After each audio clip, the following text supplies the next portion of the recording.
ex-wife Karen used to say I was a functional dad. I was there. I paid the bills. I showed up to the school plays, but I wasn't really present. I think she was right.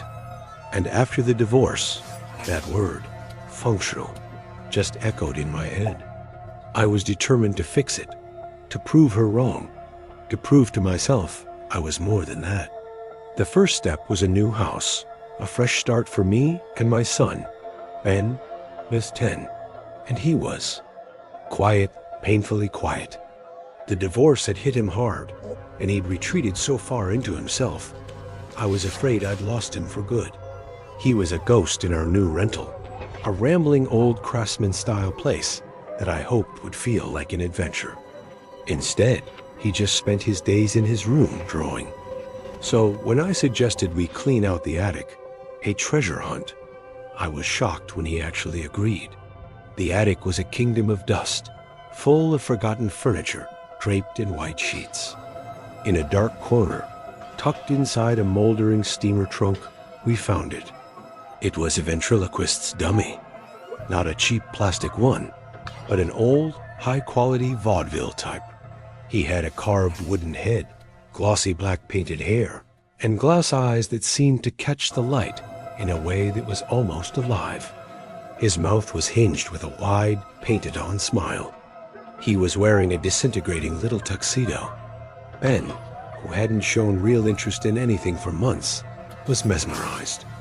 Against my better judgment, I mean, the thing was objectively terrifying. I let him keep it. We spent the whole afternoon cleaning it up. We mended the tux, polished the wood, and I even restrung the little mechanism in his back. What should we call him? I asked. Ben, in his tiny, hesitant voice, whispered, "Mr. Jangles." I swear, it was like a light switch flipped. That night at dinner, Ben brought Mr. Jangles to the table. And for the first time in forever, Ben talked. I mean, he didn't talk. The dummy did. "Mark," the dummy said, in a high, gravelly voice Ben was putting on, "these noodles are adequate." I laughed. A real, genuine belly laugh. It was the first time I'd heard Ben try to be funny in a year.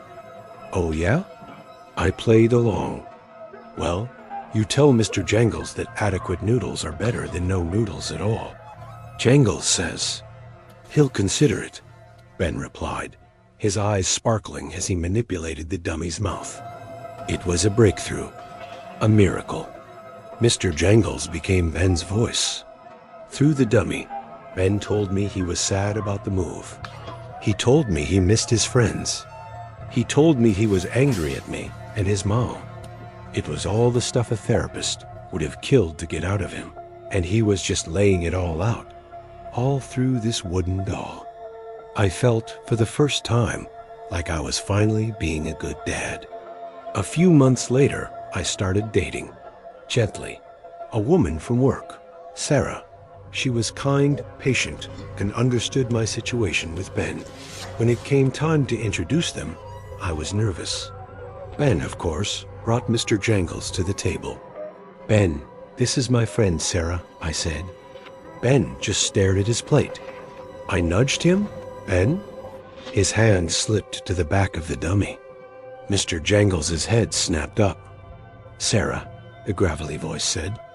"That's a boring name." I was mortified. "Ben, apologize." "That's rude." "Jangles didn't mean it," Ben whispered, not looking at her.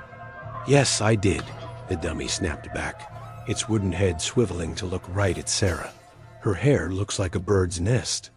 Sarah, God bless her, tried to laugh it off, but the evening was ruined. Later, I tried to talk to Ben.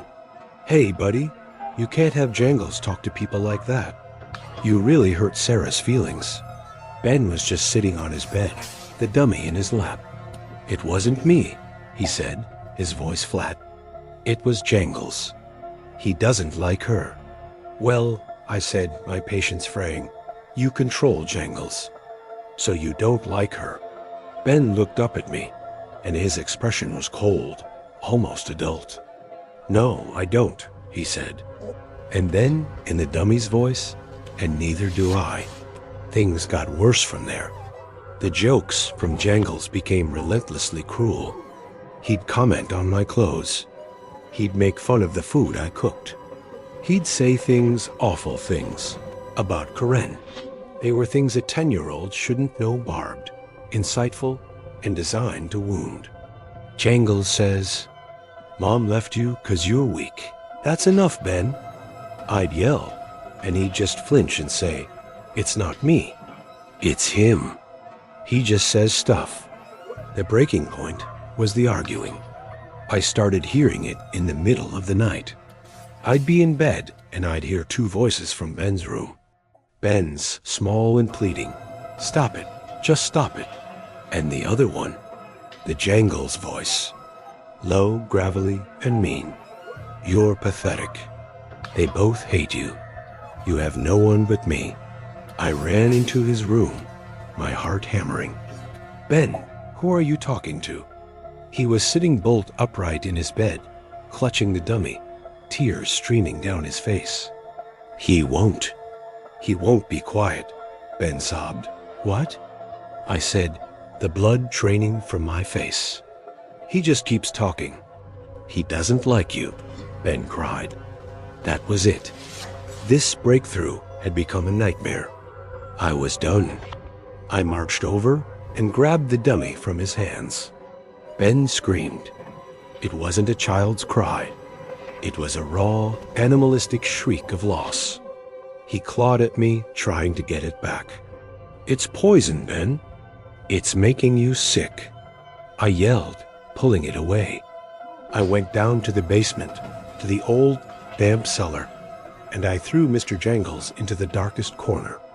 I locked the door, went back upstairs, and held my sobbing son until he finally, fitfully, fell asleep.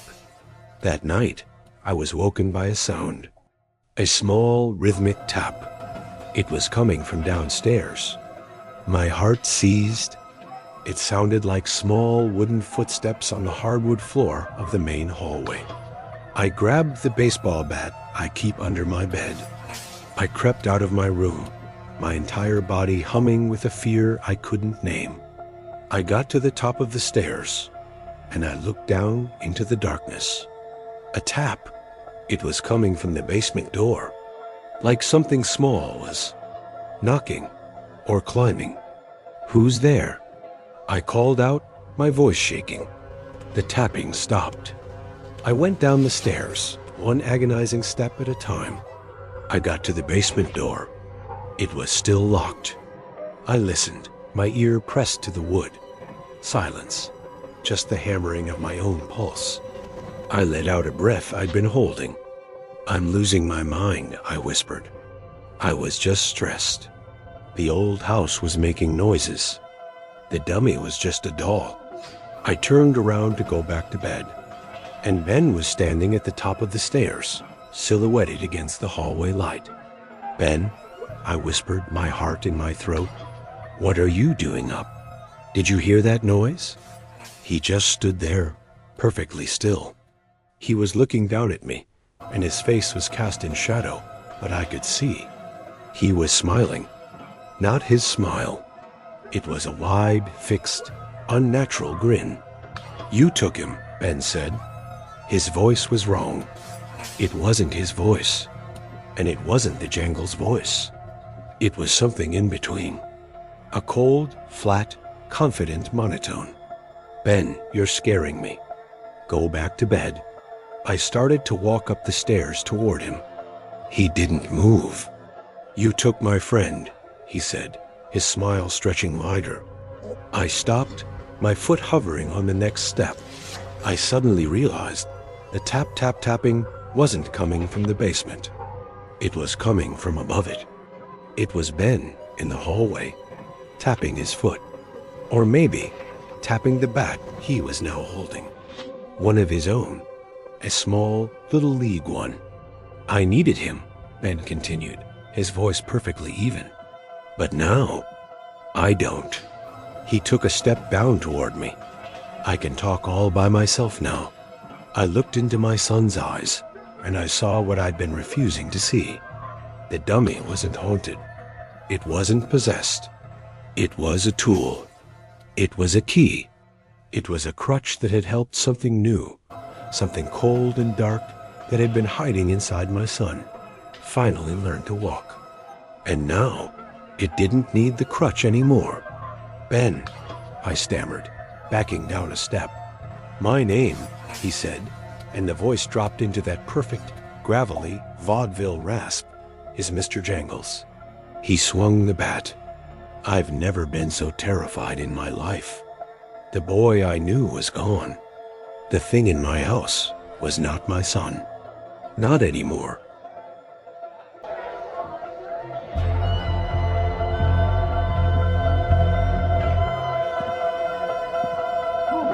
The first 3 months of my daughter Lily's life were not magical. They were a special kind of hell. I know you're not supposed to say that, but it's the truth. She had colic, which is just a medical-sounding word for your baby will scream for 8 hours a day, and no one knows why. My husband Tom and I were ghosts. We were thin, pale, and constantly at each other's throats. The apartment felt like it was shrinking, the walls vibrating with a constant piercing wail. I was exhausted, not just in my body, but in my soul. I remember standing over her crib, her tiny face purple with rage, and just thinking, I can't do this. That's when my mother, in all her infinite wisdom, decided to help. She showed up one Tuesday, a whirlwind of perfume and unsolicited advice.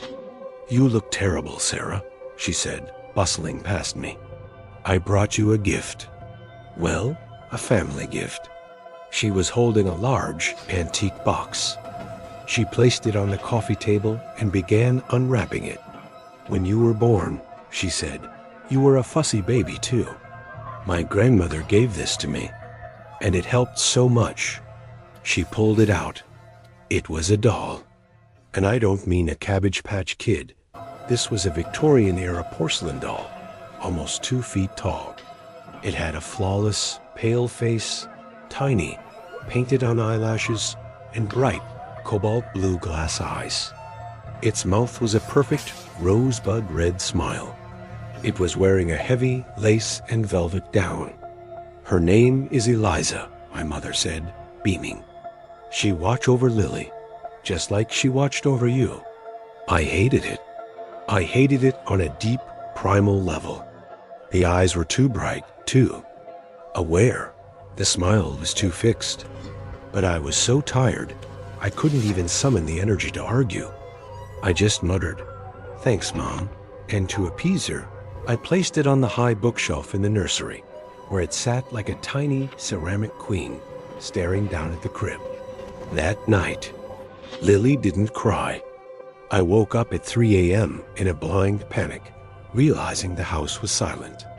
I sprinted to the nursery, convinced I was about to find the worst. Lily was fast asleep. Her breathing was deep and even. She was peaceful. "Tom," I whispered, shaking him awake. She slept. She slept through the night. We were euphoric. We thought it was a fluke, that the colic had finally broken. The next night, she slept again. And the next.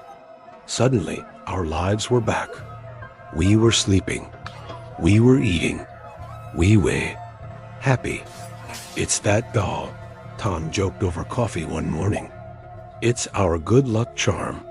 I'd even started to feel a weird gratitude toward it. I'd go in to check on Lily, and I'd nod at the doll on the shelf. "Thanks, Eliza," I'd whisper. Then the weird stuff started. It began with the baby monitor. I'd be in the kitchen, and a sound would come through a faint rhythmic static. I assumed it was interference from a neighbor's monitor, but it only happened when Lily was asleep. Then, one morning, I went into the nursery, and the doll wasn't on the shelf. It was in the rocking chair, in the corner of the room. I just stared at it. "Tom," I yelled, "did you move the doll?" He came in, rubbing his eyes. "What?" "No, You must have moved it and forgotten. You're still exhausted, Sarah. He was right. I was tired. But I knew I hadn't touched that doll. I put it back on the shelf, my hand trembling slightly. Its glass eyes felt cold. A few days later, I was feeling off. I was dizzy. I felt weak, like all the energy I'd just gotten back was being siphoned out of me. I figured it was just postpartum stuff, my body catching up. That night, the monitor clicked on. I was about to go to bed when I heard it. It wasn't static this time. It was a voice. A woman's voice, cracked and thin, humming a lullaby I didn't recognize.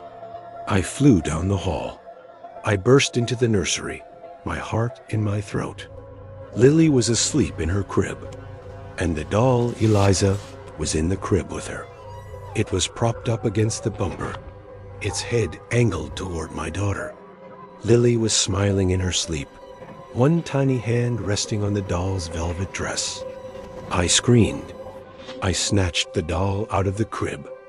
Its porcelain face was cold, so cold. I ran out of the nursery, down the stairs, and out the front door. Tom was right behind me, yelling, "Sarah, what's wrong? What are you doing?" I threw the doll onto the concrete driveway. I grabbed a rock from the garden, and I smashed it. I smashed it until it was nothing but a pile of white porcelain shards and splinters of glass. My mother, who had been coming up the walk for a visit, saw the whole thing, and she just collapsed. She started wailing, "What have you done? What have you done?" "It was in the crib with her, Mom." I yelled, hysterical. "It was humming. It moves." "Of course it moves, you fool." She sobbed, crawling on the driveway, trying to gather the pieces. It was protecting her. And then she told me the family secret. My great-great-grandmother, after losing her first child to sickness, had a wise woman bind her maternal spirit to the doll, a piece of her soul to watch over the new babies, to soothe them, to keep them safe. "Eliza was a guardian, Sarah," my mom cried. "She protected you. She protected me. And you've killed her." I was horrified. I felt like a monster.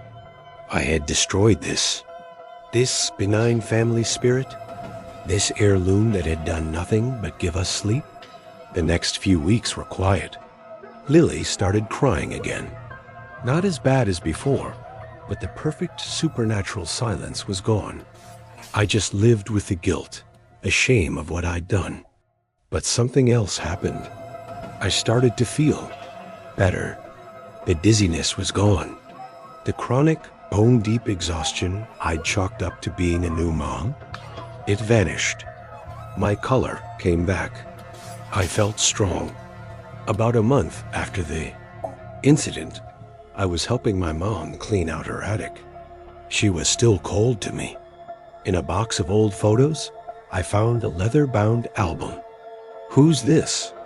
I asked, pointing to a sepia-toned photo of a grim-faced woman in a high-collared dress, holding a baby. "That's your great-great-grandmother," my mom said, her voice tight. "The one who lost her baby. The one who, you know." I flipped the page. There was her daughter, my great-grandmother, holding her baby. And in her lap was the doll Eliza. The woman in the photo looked pale, thin. I flipped again. My grandmother, holding my infant mother. The doll was on a table beside her. My grandmother looked gaunt. Another page. My own mother, holding me as a baby. She was in a hospital bed, her face gray, with dark, hollow circles under her eyes. And in the photo, on the bedside table, was Eliza. My blood ran cold. I looked at the photo, at my mother's exhausted, drained face. Then I looked at the doll, pristine, with its bright glass eyes and its perfect, rosy red smile. The doll was a maternal spirit. It did soothe the baby. It did watch over it. But that energy had to come from somewhere. It wasn't just a guardian. It was a parasite. It protected the child by feeding on the mother. I looked at my mom, who was watching me with a strange, hard expression, and the most terrifying thought I've ever had slid into my brain. When she gave me that doll, did she know? Did she know what it would do to me? I looked at her, at how healthy and vibrant she'd been while I was fading away, and I realized she did know. She had just been waiting for her turn to be free, and now, thanks to me, she was.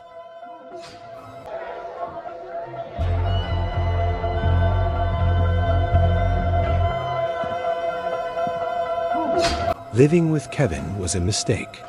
I knew it was a mistake, but I did it anyway. We were childhood best friends, which is just a nice way of saying we were two guys who had known each other for so long that we were stuck like gum on a shoe. I was the responsible one. I paid the rent on time. I did the dishes. I tried to make our crappy post-college apartment at least semi-livable. Kevin was the fun one, which meant he was a chaotic, manipulative slob who drank my beer, borrowed my money, and treated our apartment like his own personal frat house. I was constantly on edge, and I'd taken to spending my weekends away from the apartment just to breathe. That's where I found Scraps. I was at a massive, dusty flea market, just killing time. A table run by a very old, very weathered-looking woman was covered in junk, and sitting on a pile of old linens was this doll. It was a crude, handmade rag doll. Button eyes, mismatched limbs, a shock of ugly, brown yarn hair. It was hideous. I bought it for $5. It was a joke. A stupid, passive-aggressive monument to how I felt about our apartment. I brought it home and set it on top of our ancient box model TV. "Meet our new roommate," I said when Kevin stumbled out of his room at noon. "His name is Scraps.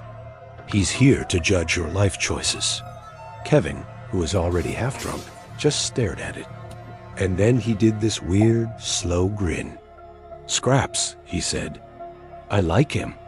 He's got character." That should have been my first red flag. Kevin adopted Scraps. It started as a joke, just him carrying on my bit. Scraps says it's your turn to buy toilet paper. Scraps doesn't like the pizza you ordered. But the joke didn't stop. It just got weirder. I'd come home from work, and Kevin would be sitting on the couch, watching TV, with Scraps propped on the cushion next to him. "Hey, man," he'd say. "Me and Scraps were just talking about you." "Oh, yeah?" I'd say, trying to sound casual. "What about?" "He says you're too uptight, that you need to relax. Maybe pay for a new video game for us." "Us?" "Me and Scraps," Kevin would say, perfectly straight-faced.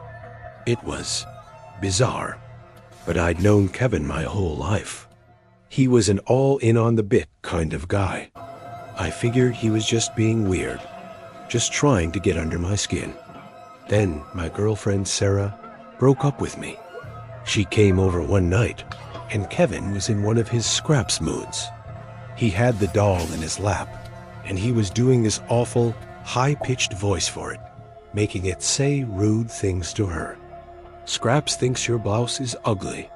Scraps wants to know why you're even here." I kept apologizing, telling Kevin to cut it out, but he just laughed. Sarah left, and I ran after her. "I can't do this, Josh," she said, her eyes full of tears. "It's not just him. It's the whole situation. It's toxic.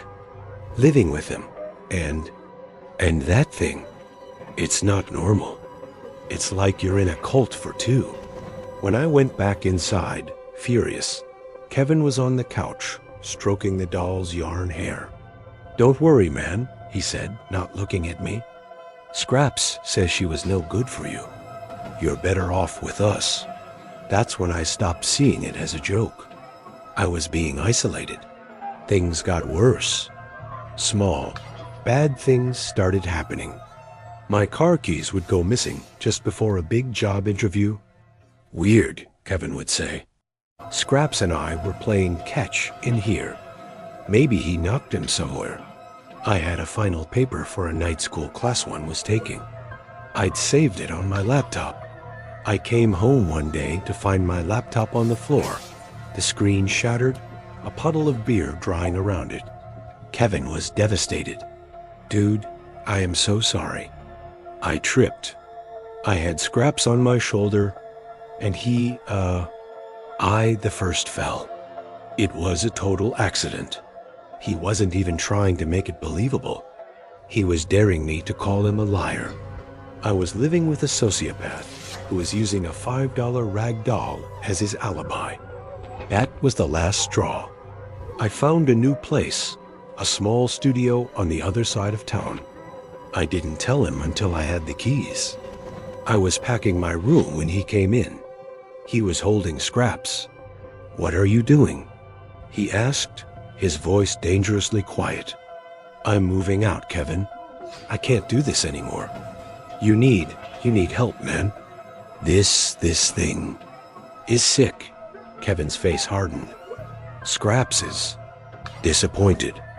He thought you were family." "I thought you were family. It's a doll, Kevin." I yelled, finally snapping. "It's a piece of cloth. You're the one who smashed my laptop. You're the one who drove Sarah away. It was you." "No," Kevin hissed, his eyes wide. "It was his idea. He told me to. He helps me." I'd had enough. I was done. I stalked over. I grabbed the doll from his hands, and I ripped its head off. I expected to see a cloud of stuffing. That's not what happened. The doll's head tore open, and fluttering to the floor were scraps of paper, hundreds of them, tiny, tightly rolled scrolls. Kevin let out a sound I've never heard a human make. A high-pitched, agonizing scream. He dropped to his knees and started trying to grab the papers like they were made of gold.